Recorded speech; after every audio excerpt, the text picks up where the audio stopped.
Hi students, today we discussed about the second function type module. Module means it is a file containing functions and variables defined in separate file. That means same as function, and this module contain functions and variables defined in separate file. We can import different kinds of modules.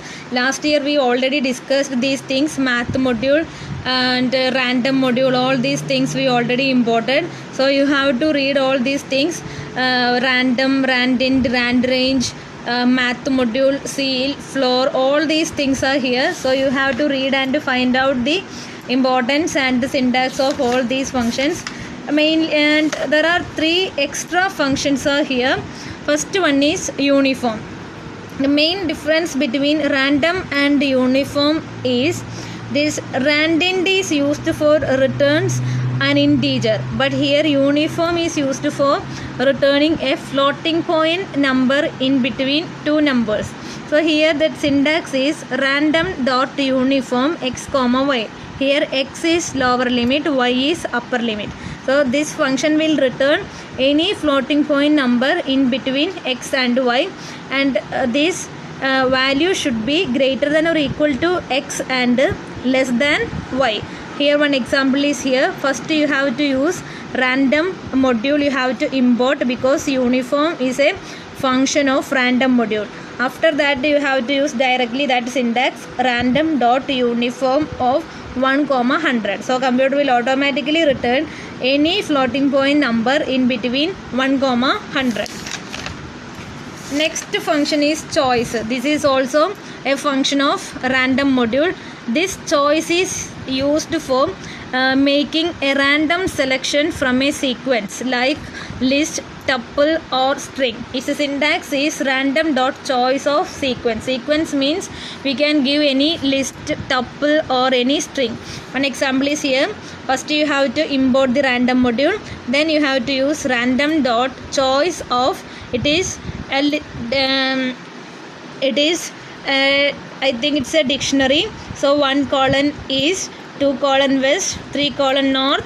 Then after that, after executing the statement, it will return any choice, any value from this list. According to computer's choice, it will return a value. Here the computer will return 4 colon south. So the choice is used for making a random selection from a sequence, not from a not within a range. Here choice is used for making a random selection from a sequence. Next is shuffle. As its name implies, this method is used to shuffle or swap the contents of a list. Here that syntax is shuffle of list. One example is here. First you have to import the random module. After that give a list. Its name is fruit. Then random dot shuffle of fruits. If you want to print the result, you have to print the fruits variable or list variable. If you print random dot shuffle of fruits, that result will be none. If you want to print the result, you have to print that fruits. After each and every time of using this shuffle method, your answer should be different, because in this first shuffle of fruits, your arrangement should be like this: apricot, pineapple, orange, apple, banana, like this. Once again we have to use this shuffle, then your arrangement should be pineapple, apricot, orange, apple, banana, like this. So each and every time when we use this shuffle method, that arrangement should be different based on the computer's interest. So that method shuffle is used for just rearranging the list elements. That is the purpose of shuffle. These three are the extra functions in this module portion. All the others we already studied in the last year, so you have to read all these things. Okay, third one is user defined functions. Actually, this is the main type of function which we all used in our projects, and I think some of the students are already done with these function statements. function means it is a set of statements that performs a specific task. Every function has a particular task. So it is called function. Based on its name implies it should perform a particular function. And it is also known as routines, subroutines, methods, procedures or subprograms. Next is how to define and call a function in Python. Without calling, it is not possible to run a function. So your first statement should be function definition. So this is your function definition statement. Here def, it is a keyword, so you have to write as it is. Def is a keyword. Next is function name, that you can give any name based on your function. Next is comma separated list of parameters. If there is any value, then if you want you can pass that values. Next is doString. This doString means what the function does. It is a command line. If you want you can give the doString what the function does. You can give a small description of that function. Next is statements. This is the function body. You can include any number of statements instead of this single line of statement. And the most important thing is this doString and statements that should follow some indentation. Otherwise it will return an error message. So this is your entire function definition. If you write function definition in Python window, that will not work. If you want to work this function definition, you must call that function. That we will discuss in the coming portion. So this is the explanation of this function definition. Keyword, function name, parameters, colon. So this colon is very important. Without putting this colon, it will not work. Then documentation string, that means doc string, doc string, not do string, doc string. Doc string means documentation string. That means it describes what the function does. The next is Python statements. Then last one is return statements. If there is any return value, you can return that value. Otherwise, you can print that result inside this function. Next one is one example, practical implementation 1. What is this function? Simply print I am learning functions in Python. So how to do this thing? Def, that is a keyword. Func1, it is a function name. There is no parameter, so simply open and close bracket, then colon. Then directly print I am learning function in Python. So this is called a function definition.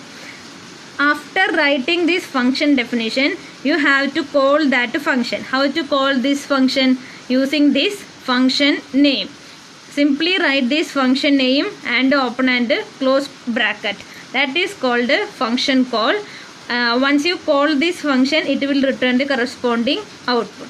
That is the main purpose of a function, and how to define and how to call a function in Python.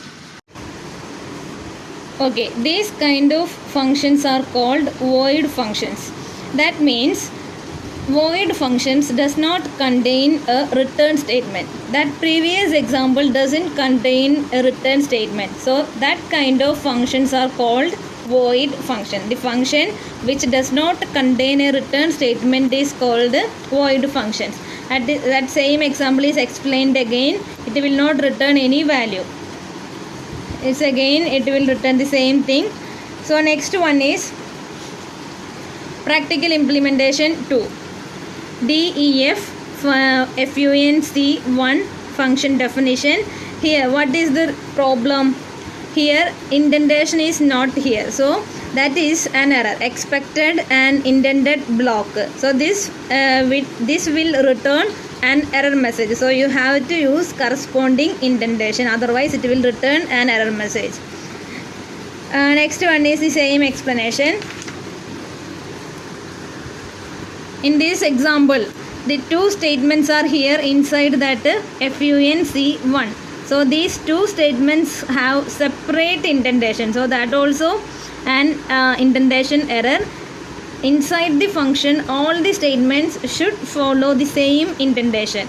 otherwise it will return an error message. So here also it will return an error message.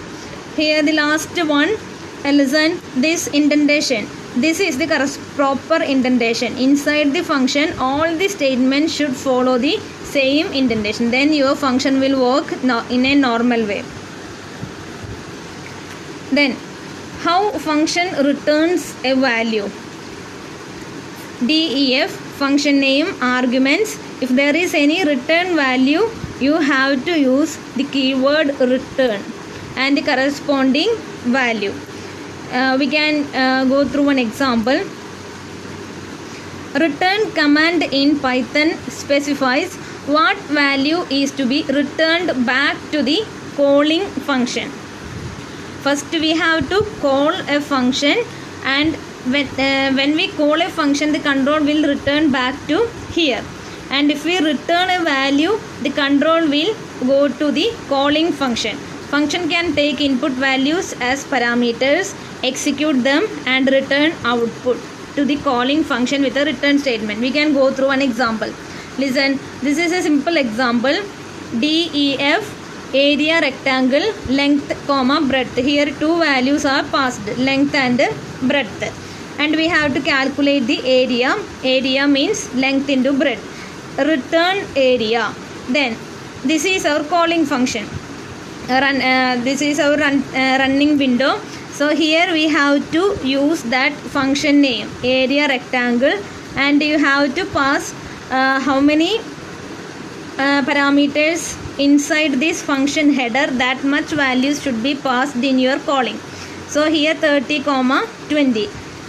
Once we call this function, it will directly go to your function header, and the length is equal to 30, breadth is equal to 20, and area is calculated 30 into 20, that means 600, and return this area. Area means 600. Control will directly go to here, and that 600 will be printed. If you want, instead of this return area, you can print that value here itself. No need of return statement. If you want, you can return a value, otherwise you can print directly here, print area. That also correct.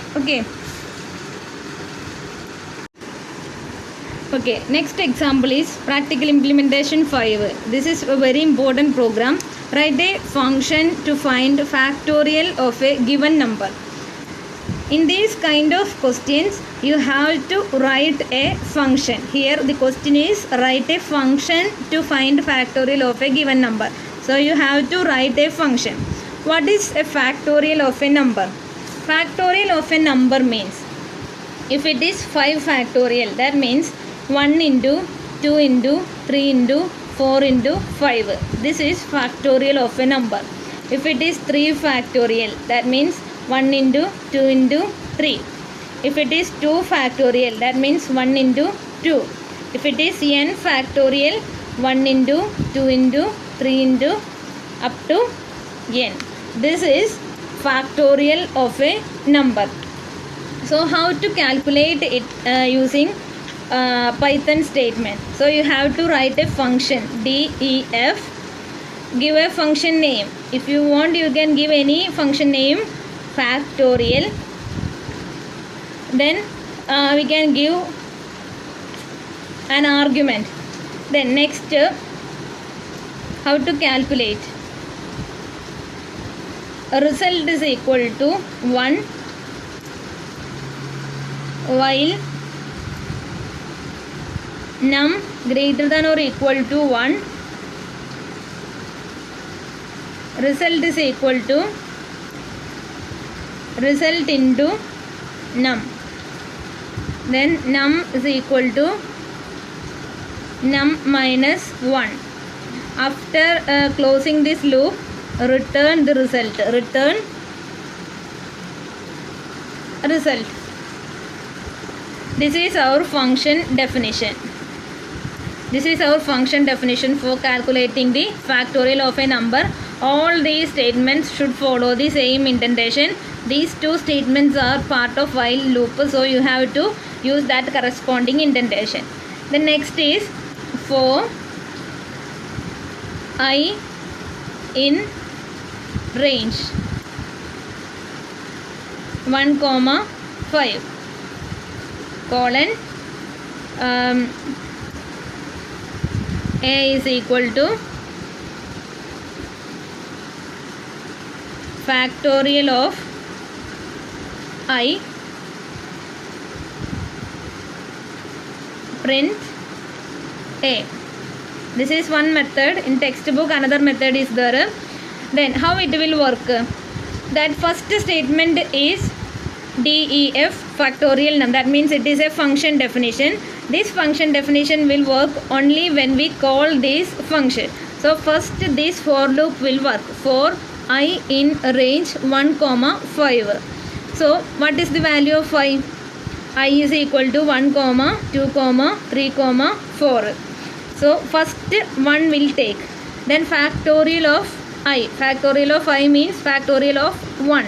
That will return here. So value of num will be 1. Then result is equal to 1. First we have to check num greater than or equal to 1. So num means 1 greater than or equal to 1. Condition is true.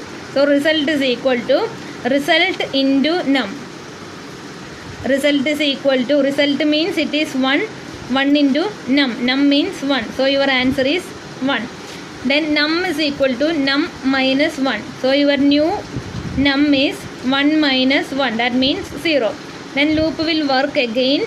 So 0 greater than or equal to 1. Condition is false. So this loop will not work. So it exit from this loop, return result. So your answer is 1. So this result is returned back to the calling function. So this is your calling function. So it will return back to here. So A is equal to 1. That 1 is returned here. So A is equal to 1. Print A. That means your answer is 1. Again I will take the next value 2. So factorial of 2. That will again pass to here. So now value of num is equal to 2. Then result is equal to 1. Num greater than or equal to 1. Condition is true. So result equal to result into num. Result means new result is equal to result into num. Num is 2. So your result is 2. Then num is equal to num minus 1. So first 2 minus 1 is equal to 1. This 1 is greater than or equal to 1. Again condition is true. So result equal to result into num. New result is 2. 2 into num. Num means 1. So 2. Again num should be reduced. So it is 1 minus 1. That is 0. Condition will not work. So return result. Your answer is 2. So that answer is returned here. Now A is equal to 2. So your answer is 2. That means 2 factorial means 1 into 2. 2. Like that 3 will work, 4 will work. So 3 factorial is equal to 6. 4 factorial is equal to 24. This way the factorial of a number will work. This is the program for calculating the factorial of a number. This is very important program. You have to work out this program and do it in your computer. You can use your own method, no problem for that. But you have to use function DEF. Any function name you can give and any other procedures you can follow, no problem for that. But the concept should be the same. Answer should be the same. Okay, I think all of you clear this thing. Okay, next one is function returning multiple values. In that previous example, we return only one value, but we can return multiple values. That also possible. For example, practical implementation 6. Write a program to add or subtract two values and to return them. How to do these things? DEF, add or difference, x comma y. Then we have to write the statement for addition and difference, x plus y, x minus y, and return both addition value and subtraction value. Return ADD comma DIFF. Then next is how to return these, how to call this function. ADD hyphen DIFF. This is the function name. Here two values are there. So you have to use two values inside this calling function. So 200 comma 180. These two values are passed here, and x is equal to 200, y is equal to 180. So addition should be, that result of addition should be 380. Result of subtraction should be 20.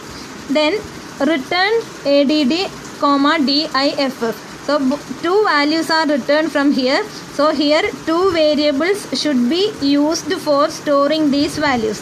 So a comma b is equal to 380 comma 20. That will be your result after executing this statement. A comma b is equal to 380 comma 20. A is equal to 380, b is equal to 20. After executing this statement, a comma b is equal to 380 comma 20. That means a is equal to 380, b is equal to 20. After printing, your result should be a is equal to 380, b is equal to 20. This is one method. You can use how many values are returned in the return statement. That much variables you have to use here for accepting these values. That is one method. Another method is here, that is practical implementation 7. Basic calculations performed in a calculator. Addition, subtraction, multiplication, division. Here two values are here, a comma b. So two values are passed in the calling function. So control will go to here. That means a is equal to 500, b is equal to 40.